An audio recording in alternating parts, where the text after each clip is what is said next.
CJ with the Good For You Guy, and I'm here with Curtis Stone with Urban Farmer. How are you, Curtis? Great. How are you? Great to meet you. Yeah, you too. How are you enjoying it out here at the Mother Earth News Fair? It's fun. It's cold as hell, but it's fun. It is cold as hell. It's That's about for sure. 30 or 40 degrees warmer where I am in Canada right now than it is here, so it's a bit of a shocker. I figured since you guys are close to Florida that it would be kind of like Florida. Yeah, well, we're from guess Florida, not. and it was like 80 degrees. We come here, and Yeah. we're all freezing. Yeah, that's what I came from. I've been working in a t-shirt and shorts for weeks now. Oh wow, where were you in Florida? Well, I've been not recently, but I've been down to West Palm Beach and Gainesville and Orlando. Oh, okay, I did cool. speaking last year. Oh, great, awesome. yeah. Well, tell our viewers a little bit more about yourself. Okay, I am an urban farmer. I wrote a book called The Urban Farmer, and I run a farm called Green City Acres, which is a commercial urban farm that farms on multiple front and backyards in the city of Kelowna, BC, Canada. We farm on a micro scale, but it's a commercial operation. We can do 100,000 or more on a third of an acre, and we have a collection of yards that we're farming in. We grow sort of specialized niche market vegetables. I tell chefs that we're a small farm. We grow small veg. We grow microgreens, salad greens, and baby root vegetables. That's sort of what we specialize in. Now, what would you give on advice to people who are looking to grow in their yards? Because there's a lot of areas. I know in Orlando, for instance, there's a lot of places where there's already been some legal issues with it and that sort of thing. So Yeah. Is there any advice you can give people on that area? On the legal thing, Yeah. it's better to ask forgiveness than to ask permission. That's what I thought too. I think the fact that there are laws telling people that what you can and can't do on your property is insane. And I think people need to start taking their own lives and responsibility into their own hands and stop passing it off to the government. Having said that, I think part of the reason why that's happened today is because the government and the biggest corporations have taken over so many of the things that people used to do commonly.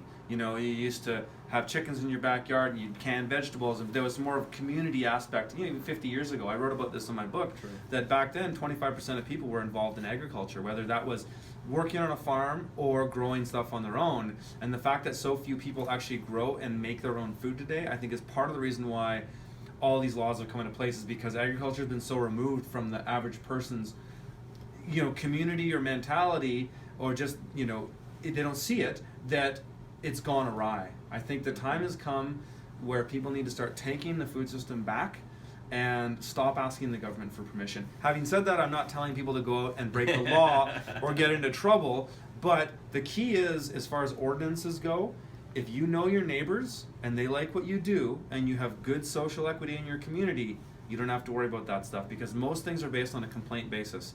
Unless you get some really overzealous bureaucrat who's driving by and says, "Oh, there's a garden. I want to plunder that garden. I want to make sure that's shut down." Well, then not much can help you there. But it's all about knowing your neighbors, because I've done a lot of things on my property that I don't have a permit for, but I have good standing with all my neighbors, and a lot of that has to do with bribing people with vegetables, Which is always which is good, and just building that community connection, and that's really what it should be about. No, tell me a little bit, like, people are there's actually a huge movement out there that's actually bringing in a lot of these small, even if community farms, if they can't do one in their yard. But what could you tell people? What is the real benefit to having a garden? It's kind of obvious, but there's some people that always ask, "What's the benefit of me growing my own food? Why would I do that?" Well, there's many benefits. The first benefit is you save a lot on food costs. The most important benefit, I believe, is the nutritional density that you get from vegetables that you grow on your own land. When you pull a carrot right from the ground and consume that carrot, or that green, or that tomato, or whatever it is, not only is the taste better, but the nutritional density is at its peak. And I'm a bit of a conspiracy theorist, and I'm not going to go into this too much, but I think the fact that we've got so many people that look like they're half dead walking around all the time is we're eating dead food. Yeah, it's true. We are eating dead food. Things that, if we're eating salad mix from California out here, there's no reason why you should do that, first of all. But the nutritional value of it decreases by the day. It's true. And you can measure these things. And I'm no scientist or expert in this by any means, but I know when I'm eating healthy and fresh food, I am charged. My energy level is high. When I'm out on the road for two months and I'm eating pub food all the time, I start to feel tired. Right. It's So true. I notice it within myself. So I would say it's economics, it's health. I think the other thing that's very important is that it builds community. When you have a garden, especially in your front yard, I tell people grow in your front yard so people can see it. That way your neighbors will walk over and say, oh, that's cool, you're growing carrots. And then you start talking, it gets conversation going, you get to know each other, you share with each other. Bring back that connection to each other so no, we're all not all separated from one another, like just put in little boxes and compartmentalized. We should all be working together. Yeah, it's interesting. We actually belong to the Central Florida Fruit Growers Club, and we have a ton of I mean, I don't know what kind of, we've got papayas and mangoes and you name it, it's all there. Yeah. And it, it's really starting to come up as well. And a lot of people are like, what? They come up and they're like, what are you growing? What is that? What's going on there? Yeah. And I've already had people say, oh, when that starts growing, can we have some? Yeah, and you get the conversation going. I mean, for myself, I used to be a person that wanted to evangelize people on all kinds of different issues. I don't do that anymore because I found the garden or the farm itself does it for you. When people see me working in my front yard and hoeing things up and turning over beds, they poke their heads over the fence and go, oh, that's cool, what are you doing? They ask questions, it gets the conversation going. And almost every time that somebody walks by, they go, oh yeah, I get why a lawn is stupid. Yeah. A lawn is just a cost center. It is. You plant it, you mow it, you fertilize it, you maintain it.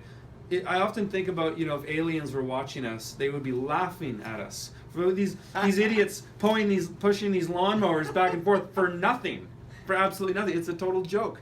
So I think the time has come where people are realizing this and want to start growing their own food. Yeah, and it's the same thing with, we used to have, the colonial times used to have gardens all the time, and it was that community. You were growing something, you'd say, hey, I want to share this. Yeah. I grew up on a farm as well, actually in South Carolina, and my grandparents, they used to grow things all the time, and you were always jarring and pickling and jamming and all kinds of stuff and sharing. Like my aunt just came to visit me from her farm, and she grows grapes and all. She's actually growing, like making all of her own jellies, making those kind of things. She brings them to me in Florida, and I'm like, oh, wow, thanks. I don't know how much more jelly I can take from them, but there's a lot of it. Absolutely. But it's amazing because they make it themselves. And I think another thing I like to bring up about growing the food is also that energy that you put into it. It brings, I think, a connection to the planet. It Absolutely brings a real connection to your food. Absolutely, and that's important. Yeah, and a high level of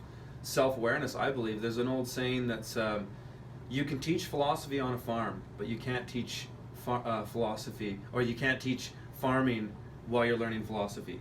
When you're on the farm, there's a lot of time to think about life and everything, and when your hand's in the dirt, I swear, I don't know what it is. I'm more or less an atheist, but I feel a connection that I feel really grounded and centered, and it allows my mind to flourish. Yeah. And I think that would help a lot of people. Having said all that, what you're talking about, people canning and all this stuff, I don't think everybody is going to start doing all that. A lot of people have to go to their jobs. I think the important thing is to support those that do.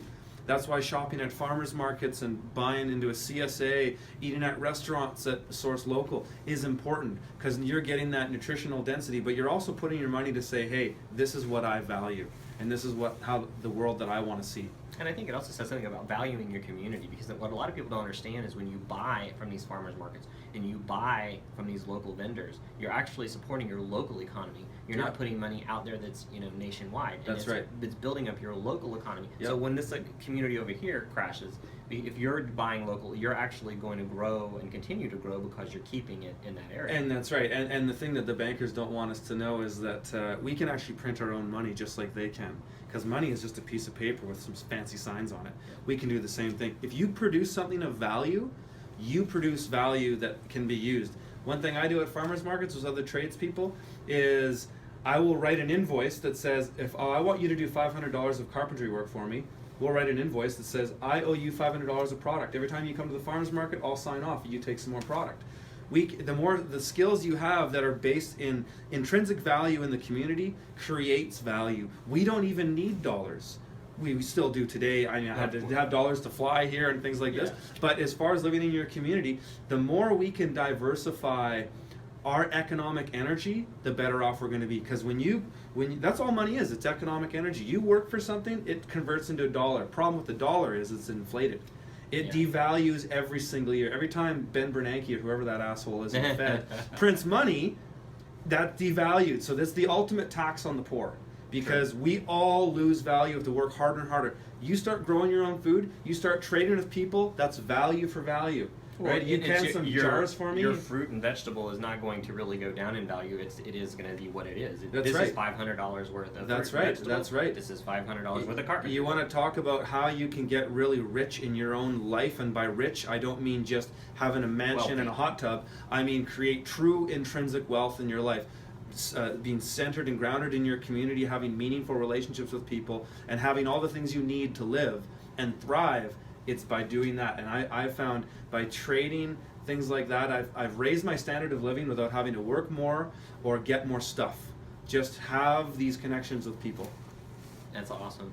Is there any last words you'd like to give to our viewers before we... I think look, one thing is start small. Always think about what's your primary outcome and what do you need to do to get to that outcome. If you only have a small garden and you want to just, if you got a, say, a 50 square foot garden, grow the highest value stuff so that subsidizes your income better. Grow salad greens and herbs. If you got a bit more land, then you can grow other vegetables, but always don't, everybody always wants to grow everything. Yeah. But, look at what is going to give you the most amount of value. Because, growing potatoes on your balcony is not really economical. However, growing salad mix, making your own sprouts, and growing herbs could be. Yeah. And you get a ton of nutritional value out of that stuff. So always think about what do you have available to you? What's your context? And that there's never one right way to do something. There's many ways something can be done. Great. Yeah. Awesome. Well, thanks so much, Curtis. Yeah. I really appreciate you coming out Yeah. and taking the time with us. Thanks so much, everybody, for watching. I hope you enjoyed this interview with Curtis Stone, Urban Farmer. Check him out on YouTube, and also subscribe and check us out as well. Thanks so much.